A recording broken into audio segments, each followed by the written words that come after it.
కర్ణాటక దక్షిణ కన్నడ జిల్లాలోని సుబ్రహ్మణ్య గ్రామంలోని కుక్కే సుబ్రహ్మణ్య దేవాలయంలోని స్వామి వారి రథయాత్రని తిలకించగలరు. కర్ణాటకలోని దక్షిణ కన్నడ జిల్లాలో ఉన్న కుక్కే సుబ్రహ్మణ్య స్వామి దేవాలయం ప్రధానంగా సర్పదోష నివారణకు అత్యంత ప్రసిద్ధి చెందిన పుణ్యక్షేత్రం. ఈ ఆలయం పశ్చిమ కనుమలలోని కుమార పర్వత శ్రేణుల మధ్య కుమారధార నదీ తీరాన ఎంతో ప్రశాంతమైన వాతావరణంలో కొలువై ఉంది.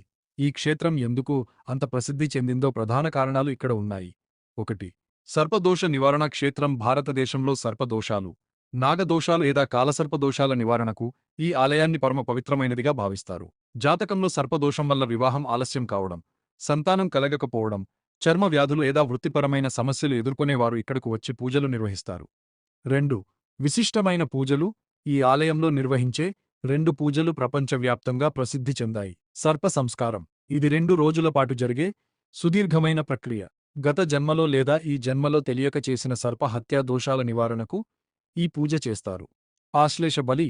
ఆశ్లేష నక్షత్రం ఉన్న రోజుల్లో నాగదేవతలను శాంతింపజేయడానికి ఈ విశేష పూజ నిర్వహిస్తారు. 3. పురాణ నేపథ్యం. పురాణాల ప్రకారం కుమారస్వామి తారకాసుర, పద్మాసురులను సంహరించిన తర్వాత ఈ కుమార పర్వతానికి చేరుకున్నాడు. ఇక్కడే ఇంద్రుని కుమార్తె దేవసేనను వివాహం చేసుకున్నాడు. అలాగే గరుత్మంతుని బారి నుండి తప్పించుకోవడానికి సర్పరాజైన వాసుకి ఇక్కడ తలదాచుకుని సుబ్రహ్మణ్య స్వామిని ప్రార్థించగా స్వామి అతనికి అభయమిచ్చి తనలో ఐక్యం చేసుకున్నాడు. అందుకే ఇక్కడ స్వామివారు వాసుకి సమేతంగా పూజలందుకుంటారు. 4. గరుడ స్తంభం. ఆలయంలో గర్భాలయానికి ముఖద్వారానికి మధ్య వెండితో తాపడం చేసిన ఒక గరుడ స్తంభం ఉంటుంది. వాసుకి నుంచి వెలువడే శ్వాసలోని విషజ్వాలల ప్రభావం భక్తులపై పడకుండా ఉండేందుకు భక్తులను రక్షించడానికి ఈ స్తంభాన్ని ప్రతిష్ఠించారని నమ్ముతారు. 5. కుమారధార నది.